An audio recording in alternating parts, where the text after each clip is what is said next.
Hello and welcome to Prayag Career Institute's English class। यह video main course of competitive English के लिए है और आज का टॉपिक है use of some typical adverbs part 1।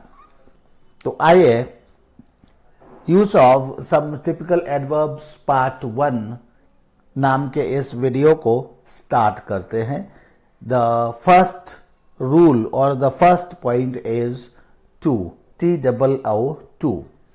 तो TOO के विषय में हम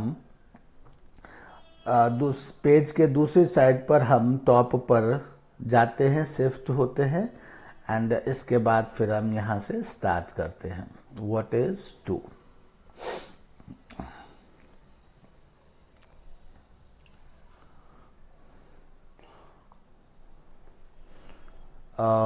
यहां से है, देखिए टू। तो टू का मतलब होता है ये, हाँ thank you. Too means more than enough. Too का मतलब होता है आवश्यकता से अधिक, यानी जितने की आवश्यकता है उससे अधिक, या जितने की जरूरत है उतने से अधिक। Therefore too should not be used in place of very और मच। इसलिए वेरी और मच के अर्थ में टू का प्रयोग नहीं किया जाना चाहिए, otherwise it would give absurd meaning. अन्यथा यह मूर्खतापूर्ण अर्थ देगा। फॉर एग्जाम्पल, उदाहरण के लिए, इफ वी से, अगर हम कहें I am too happy to hear of your success. मैं टू हैप्पी यानी बहुत खुश हूं, उतना जितना नहीं होना चाहिए। To hear of your success, तुम्हारी सफलता के बारे में सुनकर मैं उतना खुश हूं जितना मुझे नहीं होना चाहिए। मैं हिंदी में ट्रांसलेट कर रहा हूं, लेकिन इसका मीनिंग भी आगे लिखा हुआ है इंग्लिश में, फिर मैं दोबारा से बोलूंगा। इट शुड मीन दैट, इसका अर्थ हुआ I am happy to the extent, मैं उस स्थिति तक या उस हद तक खुश हूं, I should not have been, जितना मुझे नहीं होना चाहिए था। Certainly this can not be the intention of the speaker. वास्तव में स्पीकर यानी वक्ता यानी बोलने वाले व्यक्ति का यह इरादा या इच्छा तो नहीं हो सकती कि वह इस तरह से बोले।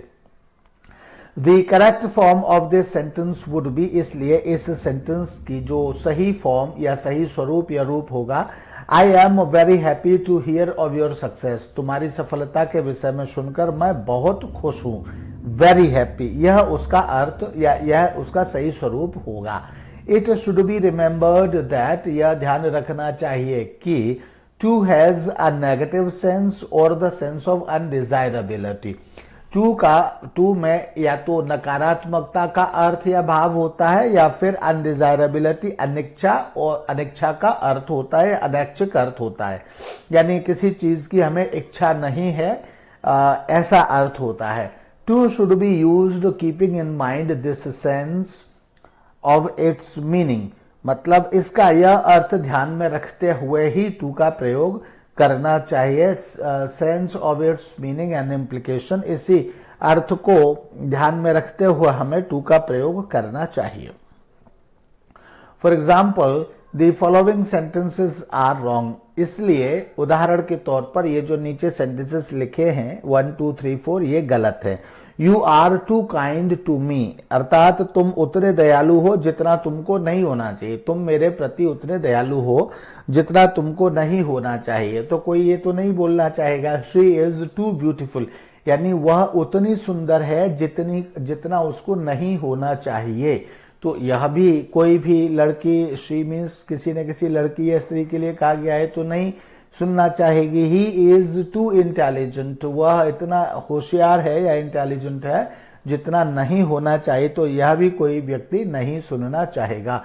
You are too faithful to me, तुम भी मेरे लिए मतलब तुम मेरे लिए बहुत इतने विश्वसनीय हो जितना कि तुम्हें नहीं होना चाहिए, तो यह भी कोई व्यक्ति नहीं सुनना चाहेगा। Against these following sentences are correct, इस तरह से कोई व्यक्ति नहीं सुनना चाहेगा, तो इसलिए ये सभी सेंटेंसेस गलत है। इसकी जगह पर इस तरह का अर्थ रखने वाले सेंटेंसेस हमको यूज करने चाहिए या बोलने चाहिए, या यूं कहिए कि इनका सही स्वरूप यह है। The day is too hot, यानी दिन उतना गर्म है जितना कि, यानी दिन में उतनी गर्मी है जितनी कि नहीं होनी चाहिए, या दिन उतना गर्म है जितना नहीं होना चाहिए। The price is too high for me, यानी कि मूल्य उतना अधिक ज्यादा है जितना कि नहीं होना चाहिए। The house is too small for my family, यानी कि घर मेरे परिवार के लिए उतना छोटा है जितना कि नहीं होना चाहिए, यानी घर इससे थोड़ा सा बड़ा होना चाहिए। You are still too weak, आप अभी भी बहुत कमजोर हैं, यानी कि उतने कमजोर हैं जितना कि नहीं होना चाहिए आपको कमजोर, यानी अब आपको थोड़ा सा स्वस्थ होना चाहिए और थोड़ा सा हेल्थी और तंदुरुस्त होना चाहिए, ताकतवर होना चाहिए। The weather is too cold, यानी मौसम उतना ठंडा है जितना कि नहीं होना चाहिए। It is too much for me to bear, यानी यह मेरे लिए बर्दाश्त करने के लिए उतना ज्यादा अधिक है जितना कि नहीं होना चाहिए। तो इस अर्थ में इन टू का हमें प्रयोग करना चाहिए, और इस तरह से ये सभी सेंटेंसेस अपने अर्थ के अनुसार ये सभी सेंटेंसेस सही है। Next point is second point, to plus infinitive, यानी टू के साथ इन्फिनेटिव का भी प्रयोग किया जाता है। In some sentences an infinitive is used after to, यानी टू के बाद में कुछ सेंटेंसेस में टू का प्रयोग किया जाता है। कुछ सेंटेंसेस में टू के बाद, सॉरी मैंने गलत सेंटेंस बोल दिया शायद, टू के बाद इन्फिनेटिव का प्रयोग किया जाता है। कुछ सेंटेंसेस में टू के बाद इन्फिनेटिव का प्रयोग किया जाता है। In such sentences also the sense of to is negative, इन सेंटेंसेस में भी टू का जो प्रयोग होता है वह नेगेटिव होता है, नकारात्मक होता है। In these sentences the use of too would be correct, इन सेंटेंसेस में टू का प्रयोग तभी सही होगा if it is meant to be negative, अगर इनका अर्थ नेगेटिव होगा तभी इसका अर्थ या इसका प्रयोग सही होगा। But it's use would be wrong, लेकिन इसका अर्थ या प्रयोग उस समय गलत हो जाएगा if it is meant to be affirmative, अगर इसका प्रयोग टू का प्रयोग सकारात्मक किसी अर्थ के लिए किया जाएगा, यानी जितना उतना अच्छा जितना होना चाहिए इस अर्थ में करेंगे तो हमेशा मतलब उतना जितना होना चाहिए इस अर्थ में कभी भी नहीं हो सकता, हमेशा उसी अर्थ में हो सकता है कि उतना ज्यादा जितना नहीं होना चाहिए, तो ये नेगेटिव अर्थ हो गया। तो हमेशा जब जब इसी अर्थ में प्रयोग करेंगे तभी इसका अर्थ सही होगा। For example see the following sentences, he is too poor to buy a car, यानी वह इतना गरीब है कि वह कार नहीं खरीद सकता।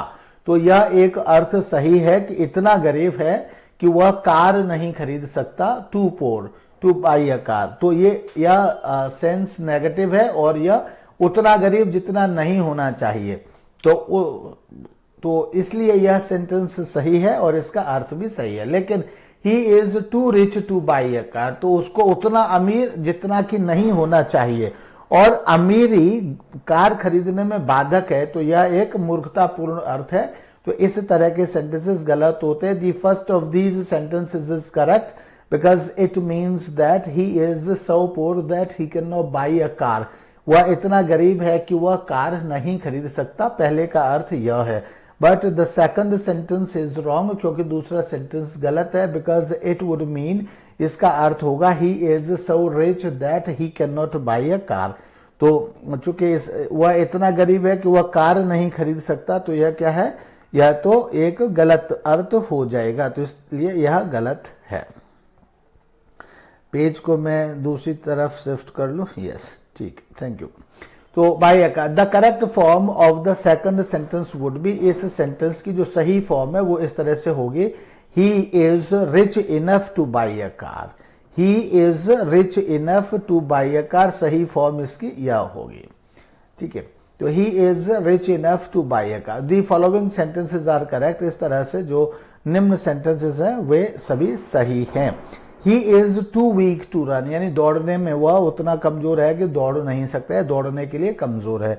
The river is too deep for me to cross, यानी रिवर इतनी गहरी है कि मैं क्रॉस नहीं कर सकता, या क्रॉस करने के लिए बहुत गहरी है। The enemy is too strong to be overcome easily, यानी कि एनिमी जरूरत से ज्यादा स्ट्रॉन्ग है और उसको ओवरकम यानी जीता नहीं जा सकता। The problem is too difficult for me to solve, यानी समस्या मेरे द्वारा सॉल्व करने के लिए समस्या उतनी ज्यादा डिफिकल्ट है कि मैं उसको सॉल्व नहीं कर सकता। तो ये अर्थ था टू का और इस अर्थ में उसको यूज किया जाना चाहिए। Now next point is very and much. अब हम देखेंगे कि वेरी का प्रयोग और मच का प्रयोग हम कैसे और कहां करते हैं। Very is used with present participle and much with past participle और वर्ब। यहां पर वेरी का उपयोग हम या प्रयोग present participle means verb plus ING के साथ करते हैं एंड मच का प्रयोग हम पास्ट पार्टिसिपल और वर्ब के साथ करते हैं। यानी वर्ब अगर कोई है और वहां पर हमें ज्यादा की इंग्लिश लिखना है तो वहां मच का प्रयोग करेंगे, और पास्ट पार्टिसिपल है तो उसके साथ भी हम मच का प्रयोग करेंगे ज्यादा की इंग्लिश के लिए, और प्रेजेंट पार्टिसिपल है वहां ज्यादा की अंग्रेजी के लिए हम वेरी का प्रयोग करते हैं। जैसे इट वॉज वेरी सरप्राइजिंग, तो यहाँ सरप्राइजिंग पार्टिसिपल है और हमें कहना है बहुत अधिक या बहुत ज्यादा सरप्राइजिंग था, तो यहाँ बहुत ज्यादा के लिए हम वेरी का प्रयोग करेंगे। The game was very exciting, तो यहाँ भी हम एक्साइटिंग यहाँ प्रेजेंट पार्टिसिपल है means first form plus ING form है, तो इसलिए यहाँ भी हम बहुत अधिक के लिए वेरी का प्रयोग करेंगे। But he was much surprised, तो यहाँ पर सरप्राइज्ड पास्ट पार्टिसिपल है और इसलिए पास्ट पार्टिसिपल के साथ हम मच का प्रयोग करेंगे। इसी तरह से I was much shocked to hear the news, तो यहाँ शॉक्ड भी पास्ट पार्टिसिपल है, एडजेक्टिव का काम कर रहा है, तो पास्ट पार्टिसिपल है और पास्ट पार्टिसिपल के लिए ज्यादा की अंग्रेजी के लिए हम मच का प्रयोग करेंगे। I was much shocked to hear the news and he was much confused, तो ही वॉज मच कंफ्यूज्ड भी पास्ट पार्टिसिपल है, इसलिए इसके साथ हम मच का प्रयोग करेंगे। इसी तरह से ही टॉक्स मच, तो यहां पर टॉक्स क्या है, वर्ब है, इसलिए टॉक्स के साथ हम ज्यादा की अंग्रेजी लगाने के लिए मच का प्रयोग करेंगे। ही ड्रिंक्स मच, तो ड्रिंक्स भी वर्ब है और इसलिए इस वर्ब के साथ भी हम ज्यादा की अंग्रेजी लगाने के लिए मच का प्रयोग करेंगे। Note, but with some past participle the use of very is correct, लेकिन यहाँ पर यह ध्यान देना अपेक्षित है कि कुछ पास्ट पार्टिसिपल्स के साथ हम वेरी का भी यूज करते हैं और ये है जैसे प्लीज्ड एंड टायर्ड, तो I was very pleased to hear the news and he was very tired at the end of journey, तो यहाँ टायर्ड और प्लीज्ड के साथ वेरी भी यूज होता है, यह ध्यान रखना अपेक्षित है और ध्यान रखना चाहिए। ज्यादा की अंग्रेजी में वेरी एंड मच का यूज होता है। वेरी का मतलब प्रेजेंट पार्टिसिपल और मच का प्रयोग पास्ट पार्टिसिपल के साथ और वर्ब के साथ होता है। Now is very and much, तो वेरी एंड मच में there is one more difference in the use of very and much. Very and much के अर्थ में एक और डिफरेंस है। Very is used before the positive degree of an adjective, very का प्रयोग positive degree of an adjective के साथ किया जाता है, और एन एडवर्ब, यानी कोई एडजेक्टिव और एडवर्ब अगर पॉजिटिव डिग्री में है तो उसके साथ वेरी का प्रयोग किया जाता है। And much before the comparative degree, यहाँ ये चूंकि मुझे कंप्यूटर में टाइपिंग करना नहीं आता है तो सेटिंग में कोई प्रॉब्लम है, इसलिए ये लेटर्स यहाँ विजिबल नहीं है, लेकिन इसका अर्थ है पॉजिटिव, यहाँ पर पॉजिटिव डिग्री यानी यहाँ पर मच और यहाँ पर एडजेक्टिव है, ये एडजेक्टिव है, ये मच है, ये पॉजिटिव है और ये वेरी है। ये मैं मतलब इसी के उससे कह रहा हूं, अनुमान से, अनुमान नहीं मतलब ठीक है, ये यही है।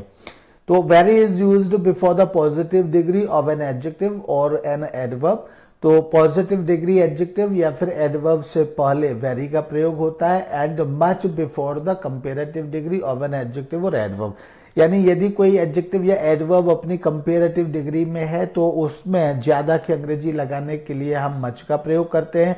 एंड अगर कोई एडजेक्टिव या एडवर्ब अपनी पॉजिटिव डिग्री में है तो वहां ज्यादा की अंग्रेजी लिखना या बताने के लिए हम वेरी का प्रयोग करते हैं। तो वेरी एंड मच में यह भी अंतर है, वेरी पॉजिटिव डिग्री में होता है एंड मच कंपेरेटिव डिग्री में होता है, यह ध्यान रखने की आवश्यकता है।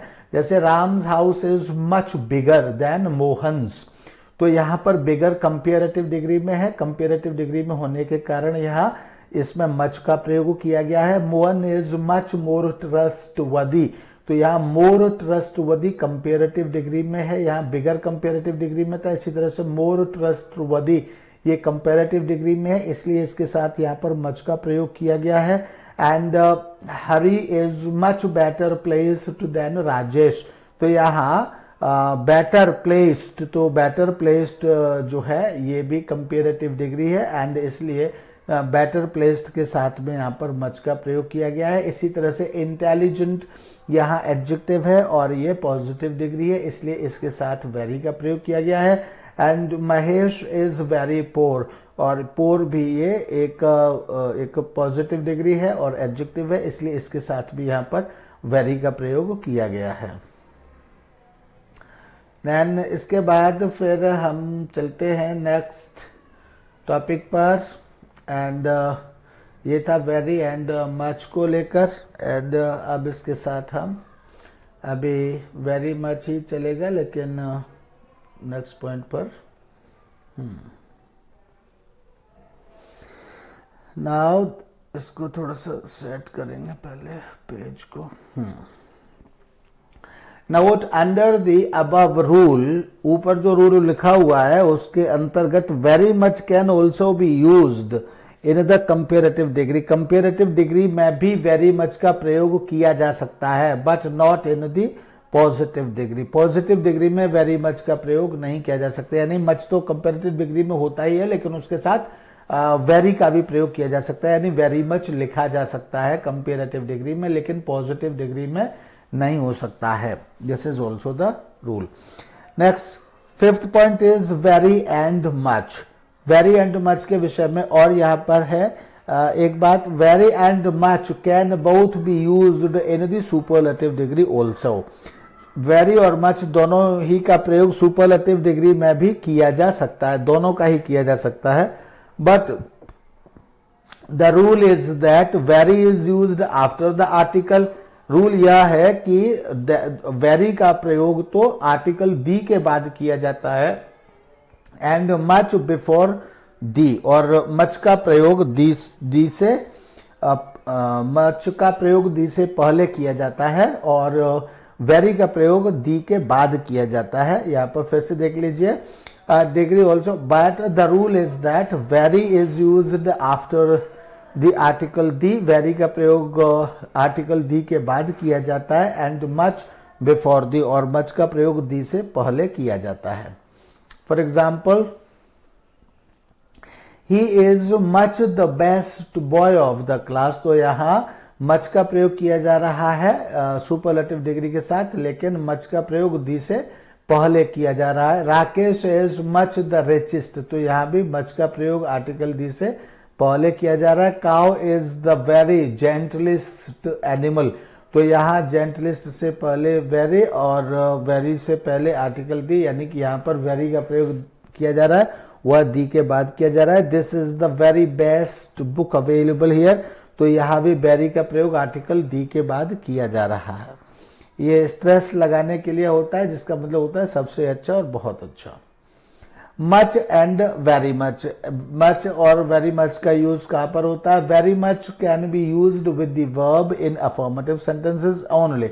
वेरी मच का प्रयोग अफर्मेटिव सेंटेंसेस की वर्ब के साथ किया जा सकता है, but in the negative sentences only much can be used. यानी अफर्मेटिव सेंटेंसेस में तो वर्ब के साथ वेरी मच यूज किया जा सकता है, लेकिन नेगेटिव सेंटेंसेस में केवल मच का ही प्रयोग किया जाता है। जैसे I love him very much, तो ये पॉजिटिव है, अफर्मेटिव सेंटेंस है, इसलिए यहाँ इसके साथ हमने वेरी मच का प्रयोग किया। And I don't love him much, चूंकि ये नेगेटिव सेंटेंस है तो नेगेटिव सेंटेंस के साथ मच का प्रयोग किया जाता है, तो इसलिए ये इस तरह से कहना गलत होगा I don't love him very much, तो वेरी मच का प्रयोग यहाँ पर गलत होगा, यहाँ पर मच का प्रयोग ही सही होगा।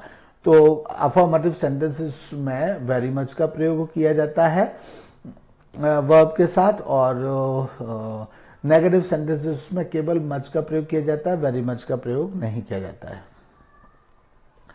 Next point is very much, too much, much too, and only too. So all these four phrases have different meanings. Very much means completely, too much and much too इन दोनों का अर्थ होता है more than necessary और desirable, यानी जरूरत से ज्यादा या आवश्यकता से ज्यादा. Only too means much. Only too का मतलब जो है ज्यादा होता है. Now I am very much obliged to you. तो यहाँ फिर से देख लीजिए, वेरी मच का मतलब कंप्लीटली होता है बहुत और अत्यधिक रूप से, पूर्ण रूप से. तो I am very much obliged to you मतलब मैं पूर्ण रूप से आपका कृतज्ञ हूं. His performance is very much disappointing. उसका जो परफॉर्मेंस है वह पूरी तरह से डिसअपॉइंटिंग है. एंड इसी तरह से it gives me too much pain. तो यहाँ पर too much and much too का मतलब क्या है, मोर देन नेसेसरी और डिजायरेबल, यानी जितने की आवश्यकता नहीं है या जिसकी इच्छा नहीं है वो और उससे भी ज्यादा. तो यहाँ पर it gives me too much pen यानी कि बहुत ज्यादा दर्द और जिसकी हमको आवश्यकता नहीं. इसी तरह से it is much too painful, तो दोनों का अर्थ यही है. और टू मच टू दोनों का प्रयोग यहाँ पर एक ही है, लेकिन यहाँ पर ये देखेंगे टू मच पेन में यहाँ पर टू मच के बाद में नाउन आ रहा है एंड मच टू के बाद में एडजेक्टिव आ रहा है पेनफुल. ये ध्यान रखेंगे कि किसके साथ क्या आ रहा है. तो टू मच के साथ में यहाँ नाउन है एंड मच टू के साथ में यहाँ एडजेक्टिव है. I am only too glad to be here. तो यहाँ पर ओनली टू का मतलब क्या होता है, मच यानी बहुत ज्यादा. तो here I am only too glad to be here. तो इस तरह से इनका अर्थ के अनुसार ये यहाँ पर प्रयोग हुआ है. इसको आप देखेंगे, नोट करेंगे. Then is too and even. तो यहाँ टू का प्रयोग क्या है, हिंदी में हम टू के लिए भी शब्द का प्रयोग करते हैं और इवन में भी हम इवन के लिए भी हिंदी में हम भी शब्द का प्रयोग करते हैं. तो अगर आप हिंदी से इंग्लिश किसी भी तरह से सीखी है और आप चाहे इंग्लिश मीडियम में ही क्यों न पढ़े हो, लेकिन हिंदी तो आप बोलते ही है, तो इसलिए टू एंड इवन का अर्थ भी थोड़ा सा समझना आवश्यक है. The difference between too and even is that too is used only for emphasis. Too का प्रयोग केवल एम्फोसिस के लिए होता है, यानी एम्फोसाइज करने के लिए होता है, यानी किसी सेंटेंस को स्ट्रेस करने के लिए या किसी वर्ब को स्ट्रेस करने के लिए होता है. वाइल इवन इज, जबकि इवन का जो प्रयोग होता है वह even is used in the sense of against और कॉन्ट्ररी टू होप और expectation.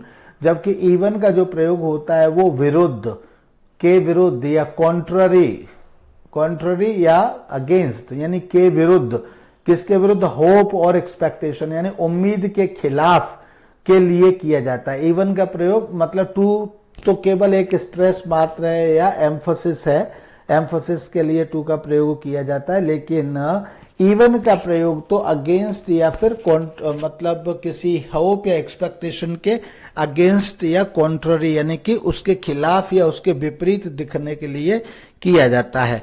For example, a brother is normally expected to help a brother. एक भाई से उम्मीद की जाती है कि वह अपने भाई की मदद करे या करेगा. But if a brother does not help, लेकिन अगर ब्रदर मदद न करे, वी शैल से even my brother did not help मी. तो हम कहेंगे कि यहां तक कि मेरे भाई ने भी मेरी मदद नहीं की. अर्थात तो भाई से मदद की उम्मीद थी लेकिन भाई ने भी मदद नहीं की. Even my brother did not help me. Similarly he helped me and my friend too. तो यहाँ पर उसने मेरी मदद की और मेरे मित्र की भी मदद की. He helped me and my friend too. उसने मेरी मदद की और मेरे मित्र की भी मदद की. तो यहाँ केवल एक स्ट्रेस करने के लिए यूज किया जा रहा है. He is intelligent and industrious too. तो यहाँ पर भी यह एक तरह से एम्फोसाइज ही कर रहा है, यानी वह इंटेलिजेंट है और इसके अलावा वह इंडस्ट्रियस भी है. Even my father did not support me. तो यहाँ उम्मीद की जाती है कि मेरे पिताजी मुझे सपोर्ट करेंगे. तो है दोनों ही, देखिए माई फ्रेंड टू ये भी उम्मीद के ही खिलाफ है, लेकिन क्या है, ये सिर्फ एक स्ट्रेस है और इसमें एक पॉजिटिव वे में अर्थ है, इसमें भी पॉजिटिव ही है, लेकिन इसमें एकदम अगेंस्ट द एक्सपेक्टेशन है।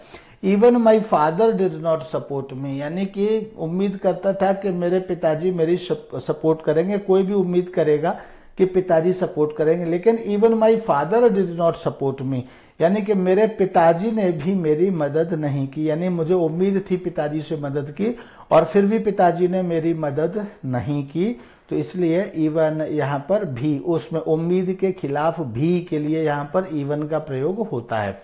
I could not even recognise him, यानी मुझे उम्मीद थी कि मैं उसको पहचान तो लूंगा ही, लेकिन मैंने उसको पहचाना भी नहीं, उसको मैंने पहचाना भी नहीं, तो I could not even recognise him. Next point is little and a little. तो little and a little as adverbs have the same meaning as adjectives. देखिए एडजेक्टिव्स के रूप में लिटिल और अ लिटिल का जो अर्थ होता है वही यहाँ एडवर्ब्स के रूप में सेम मीनिंग होता है। लिटिल का मतलब होता है ना के बराबर थोड़ा और एकदम ना के बराबर थोड़ा। लिटिल मतलब ना के बराबर थोड़ा, इतना थोड़ा कि वो एकदम ऐसा लगे कि है ही नहीं। और अ लिटिल का मतलब होता है कि मतलब काम चलाऊ थोड़ा, ऐसे कह सकते हैं। तो little is negative in sense meaning almost nothing. तो यहां लिटिल का मतलब नेगेटिव होता है अर्थ में, जिसका मतलब होता है ऑलमोस्ट नथिंग, यानी एकदम ना के बराबर। While a little means not much, लेकिन लिटिल का अ लिटिल का मतलब होता है कि वह नथिंग से ज्यादा है, मतलब मच है लेकिन बहुत ज्यादा नहीं है, मतलब काम चलाऊ थोड़ा कह सकते हैं हम उसको। I little expected that he would pass. मैंने थोड़ी, यानी मैंने उम्मीद नहीं की थी कि वह पास हो जाएगा। हालांकि इस तरह से नहीं कहेंगे इसको कि मैंने उम्मीद नहीं की थी, मतलब मुझे बहुत कम ही उम्मीद थी, यानी ना के बराबर उम्मीद थी कि वह पास हो जाएगा। There was almost no hope. I was a little disappointed. I was a little disappointed का मतलब है कि मैं थोड़ा सा डिसअपॉइंट था, लेकिन मैं उतना नहीं था कि मैं अपने दिमाग से अपना नियंत्रण खो दूं। इस तरह का मैं, मतलब बहुत ज्यादा वरीड नहीं था या डिसअपॉइंटेड नहीं था, लेकिन था अ little disappointed. Since and ever since. 10th next point is since and ever since. They are both adverbs of time. ये दोनों ही adverbs of time होते हैं। adverbs, they are both adverbs of time. ये दोनों ही adverbs of time होते हैं, मतलब since and ever since दोनों ही adverbs of time होते हैं। Since means from a certain point of time in the past, यानी past में एक निश्चित समय से। सिंस का मतलब होता है एक पास्ट के, यानी अतीत के, यानी कि यानी अतीत के, भूतकाल में ऐसे कह सकते हैं, भूतकाल में एक निश्चित समय बिंदु से, यानी समय के एक निश्चित बिंदु से। While ever since means from a certain point of time to the present, जबकि ever since का मतलब होता है कि एक निश्चित समय से, certain point of time to the present, और एक निश्चित समय से present तक, ये मतलब होता है। since में अब तक का मतलब नहीं होता है, लेकिन since में ये भाव तो उसमें भी होता है कि जब बोला जा रहा है उस समय तक, पुराने पास्ट के किसी समय से लेकर जब बोला जा रहा है तब तक। They are used with the present perfect. इनका प्रयोग हमेशा प्रेजेंट परफेक्ट टेंस के साथ ही होता है। But in the indirect narration, लेकिन इन इनडायरेक्ट नरेशन में they are used with past perfect, और इनडायरेक्ट नरेशन में अगर लिखा जाता है तो इनको पास्ट परफेक्ट टेंस के साथ यूज किया जाता है। जनरली जब ये किसी नरेशन में नहीं होते हैं तब, या फिर डायरेक्ट नरेशन में होते हैं, तब ये प्रेजेंट परफेक्ट टेंस में यूज किए जाते हैं। लेकिन अगर ये इनडायरेक्ट नरेशन में लिखे गए हों तो फिर ये पास्ट परफेक्ट टेंस में यूज किए जाते हैं। I met him 5 years ago and have remembered ever since, तो यहाँ I met him 5 years ago, तो ये पास्ट है, and have remembered him ever since, और तब से लेकर अब तक, तो यहाँ एवर सिंस का मतलब क्या है, 5 साल पहले मैं उससे मिला और तब से लेकर अब तक, तो ये तब से लेकर अब तक के सेंस में है यहाँ पर ever since. Second point is we were together in school days but we have met only twice since, और तब से हम जो है, यहाँ सिंस का मतलब तब से है, we were together in school days but we have met only twice, तब से मतलब हम 2 ही बार मिले हैं सिंस, तब से। तो ही assured me that he had never done so since, he assured me that, उसने मुझे भरोसा दिलाया, that, अब चूंकि ये यहाँ क्या है, ये इनडायरेक्ट सेंटेंस हो गया, तो इनडायरेक्ट सेंटेंस में क्या है, ये पास्ट परफेक्ट टेंस में, इनडायरेक्ट में हम पास्ट परफेक्ट टेंस में प्रयोग करते हैं, तो he had never done so since, उसने तब से कुछ नहीं किया था, he had never done so, उसने वह या ऐसा कुछ तब से नहीं किया था, तो यहाँ पर इस तरह से सिंस का प्रयोग पास्ट परफेक्ट टेंस के साथ हो रहा है, हम देख रहे हैं। We lived in Kashmir several years ago, हम कश्मीर में बहुत सालों पहले रहे, but we have remembered those happy days ever since, और तब से लेकर हम अब तक उन बहुत खुशनुमा दिनों को, या खुशी दिखाने या दिलाने वाले दिनों को हम याद रखते हैं या रख चुके हैं। रख चुके हैं का भी मतलब रखते हैं यही होता है। Next point is else but.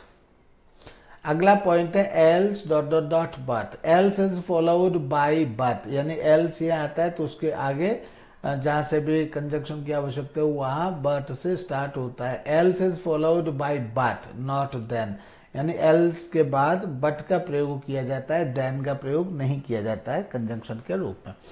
None else but the prime minister will inaugurate the seminar, तो ये नन एल्स यानी कोई और नहीं, बट द प्राइम मिनिस्टर, लेकिन प्राइम मिनिस्टर ही इनॉग्रेट करेंगे सेमिनार को।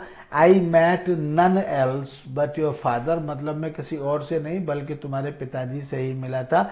It is nothing else but arrogance, लेकिन ये कुछ नहीं है सिर्फ अहंकार के अलावा ये कुछ नहीं है, तो इट इज नथिंग एल्स, ये कुछ नहीं है। तो यहां देखेंगे एल्स के साथ में यहां बट का प्रयोग किया गया है।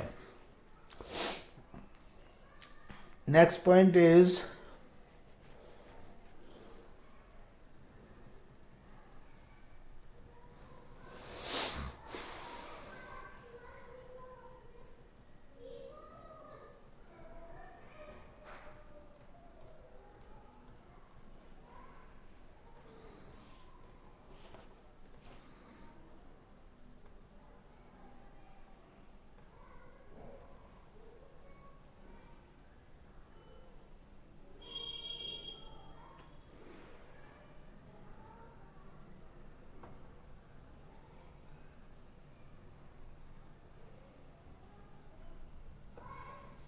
Next point is 12th, seldom or never, seldom if ever.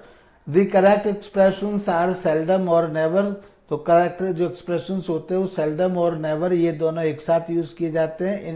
Never की जगह पर एवर प्रयोग नहीं करना चाहिए।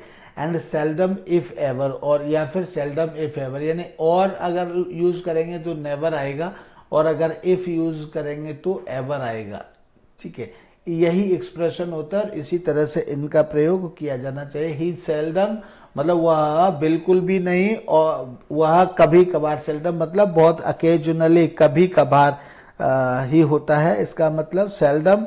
और फिर और नेवर मिसबिहेव्स विद एनीबडी, वह किसी के साथ बुरा व्यवहार नहीं करता, या तो बिल्कुल भी नहीं करता है या फिर वह बिल्कुल भी नहीं करता, या तो कभी कभार करता है, थोड़ा बहुत कर देता है, और कभी भी वह किसी के साथ बुरा व्यवहार नहीं करता। एंड सेल्डम इफ एवर, यहाँ पर ही सेल्डम और never misbehaves with anybody.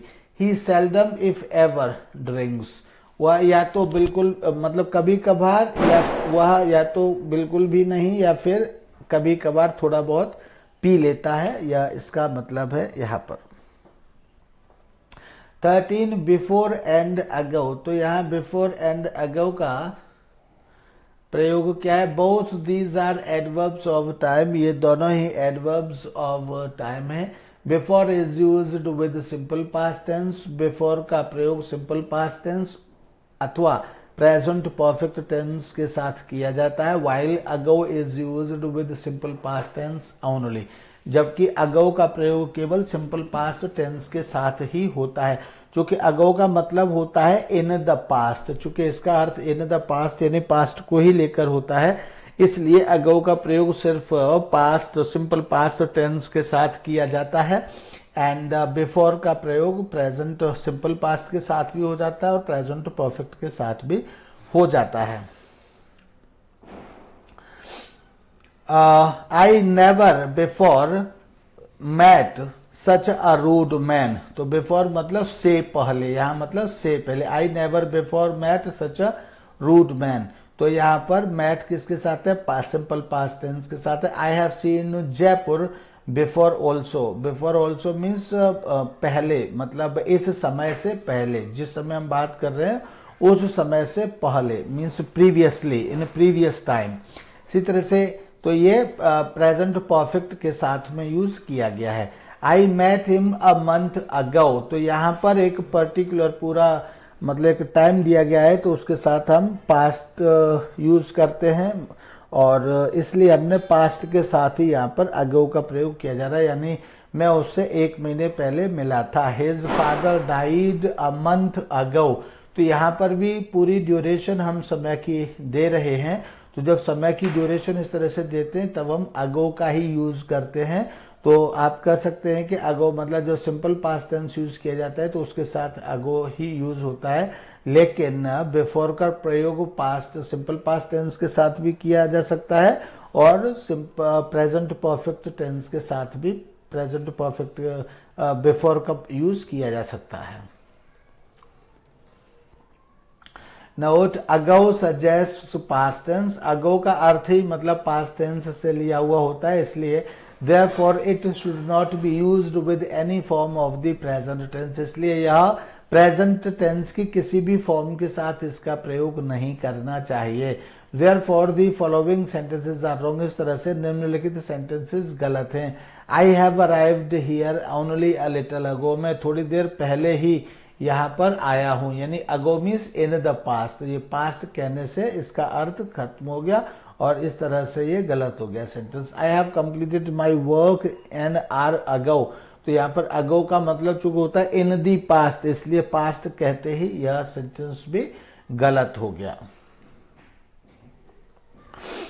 14th sentence is, जब हम अगर यहां हम अगो कहेंगे और इस तरह से टाइम देंगे तो I arrived here only a little ago और I completed my work an hour ago, इस तरह से कहेंगे, इसी तरह से हमको कहना चाहिए। Next point is yet and still, तो yet means till now, yet का मतलब होता है अब तक and still means even now, और स्टिल का मतलब होता है इवन नाउ यानी अब भी या अभी भी। तो एक का मतलब होता है अब तक, एक का मतलब होता है अभी भी या अभी भी, अब भी और अभी भी। Generally yet is used eight the end of a sentence, generally yet का प्रयोग सेंटेंस के लास्ट में किया जाता है and still after N auxiliary और बिफोर सिंगल वर्ब्स, और स्टिल का प्रयोग किसी ऑक्सिलरी के बाद या फिर किसी सिंगल वर्ब से पहले किया जाता है। ही इज स्टिल इन सर्विस, तो यहाँ ऑक्सिलरी के बाद और सिंगल वर्ब से पहले किया जाता है स्टिल का यूज, तो इज क्या है? ऑक्सिलरी वर्ब है, इसलिए he is still in service. You are still a student, यानी तुम अभी भी स्टूडेंट हो। आई स्टिल लव यू, मैं अभी भी तुमको प्यार करता हूं। He still needs my help, तो यहां देखिए यहां थर्ड सेंटेंस में लव से पहले स्टिल आया है क्योंकि लव वर्ब है, यहां नीड्स से पहले स्टिल आया है क्योंकि यहां नीड्स वर्ब है, and he has not come yet, और येट का प्रयोग सेंटेंस के लास्ट में होता है, तो ये येट लास्ट में आ गया, और येट का मतलब है अभी तक भी या अभी तक वह नहीं आया है। ही इज स्लीपिंग येट, यानी वह अभी तक सो रहा है। यानी जिस समय मैं बात कर रहा हूं उस तक ये सो रहा है। तो इस तरह से ही इज स्लीपिंग एट, और यह सेंटेंस के लास्ट में आ गया। Next point is yet and already. तो नेक्स्ट पॉइंट पर हम पहुंचेंगे और येट एंड ऑलरेडी के विषय में हम पढ़ेंगे।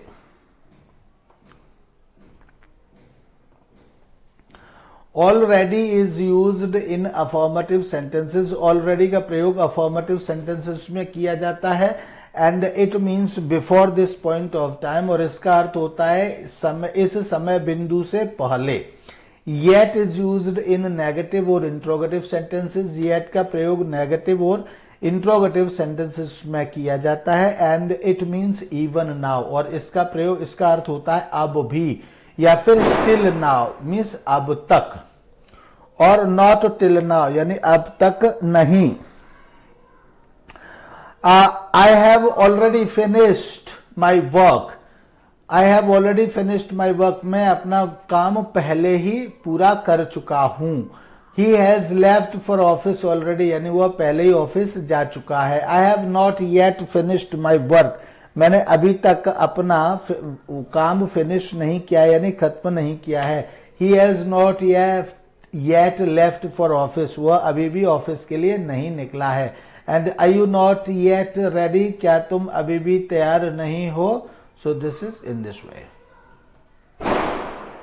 And next point is yet already so far up till now. Next point is yet already so far up till now. तो येट मीन्स ऊपर अभी तक, और अभी भी इसका हमने ऊपर पढ़ा, इसका अर्थ ऑलरेडी मतलब पहले ही, सो फार मीन्स अभी तक, एंड अप टिल नाउ का भी मीनिंग होता है अब तक। तो all these are generally used with present perfect tense. ये सभी प्रेजेंट परफेक्ट टेंस के साथ यूजुअली यूज किए जाते हैं, या ध्यान रखना चाहिए। तो he has not yet come, वह अभी तक नहीं आया है। I have already met him, मैं उससे पहले ही या पहले भी मिल चुका हूं। He has not met me so far, वह अभी तक मुझे नहीं मिला है या मुझसे नहीं मिला है। He has not met me up till now, वह अब तक मुझसे नहीं मिला है। तो यह आज का topic yet already so far up till now तक ही था। और इसके बाद नेक्स्ट पॉइंट है 17th रूल, ये वीडियो के पार्ट 2 में होगा। सो आज इस वीडियो में यहीं तक, एंड नेक्स्ट वीडियो तक आप अपने इस वीडियो की प्रैक्टिस करें, समझे, जाने, सीखें। तब तक के लिए thank you and bye bye.